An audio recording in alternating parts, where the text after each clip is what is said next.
అనగనగా ఒక అందమైన రామాపురం అనే గ్రామంలో ఒక చిన్న పిల్లవాడు ఉండేవాడు. అతని పేరు రాజు. రాజు బడి నుంచి ఇంటికి వెళ్తున్న సమయంలో పొదల్లో నుంచి ఏదో అరుస్తున్న శబ్దాన్ని వింటాడు. ఎవరా అని దగ్గరికి వెళ్ళి చూడగా వలలో చిక్కుకున్న ఒక చిన్న కుక్క పిల్లని చూస్తాడు. ఆ కుక్క పిల్ల చాలా భయంగా అరుస్తూ ఉంటుంది. భయపడుకు, నీకు నేను సాయం చేస్తాను అని చెప్పి మెల్లగా రాజు వల నుంచి ఆ కుక్క పిల్లను బయటకు తీసుకొస్తాడు. అప్పుడు అతను లంచ్ బాక్స్లోంచి బ్రెడ్ ముక్కను తీసి ఆ కుక్క పిల్లకు తినిపిస్తాడు.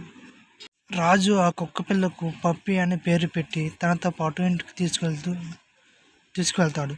రాజు వాళ్ళ అమ్మ మొదట ఆలోచించుకుని తర్వాత రాజు ఉత్సాహాన్ని చూసి పప్పి ఉండడానికి అంగీకరిస్తుంది. తర్వాత రాజు పప్పిని తీసుకువెళ్ళి స్నానం చేయించి తనతో కలిసి ఆడుకుంటూ ఉంటాడు. సూర్యాస్తమయం కావడంతో ఇద్దరు చెట్టు కింద విశ్రాంతి తీసుకుంటూ ఉంటారు. ఒకరోజు సాయంత్రం ఆ గ్రామాన్ని తుఫాను తాకుతుంది.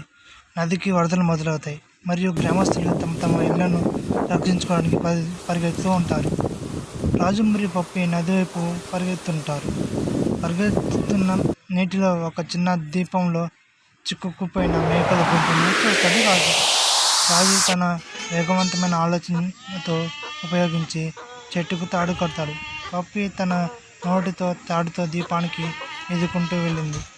వాళ్ళిద్దరూ కలిసి తాత్కాలికంగా వంతెనను సృష్టించి మేకలను రక్షిస్తారు. రక్షింపబడిన మేకలతో పాటు రాజు మరియు పప్పి తిరిగి వస్తున్నప్పుడు గ్రామస్తులు సంతోషిస్తారు. గ్రామ పెద్ద మాట్లాడుతూ, రాజు మరియు పప్పి మాకు ధైర్యం మరియు దయ యొక్క నిజమైన అర్థాన్ని చూపించారు.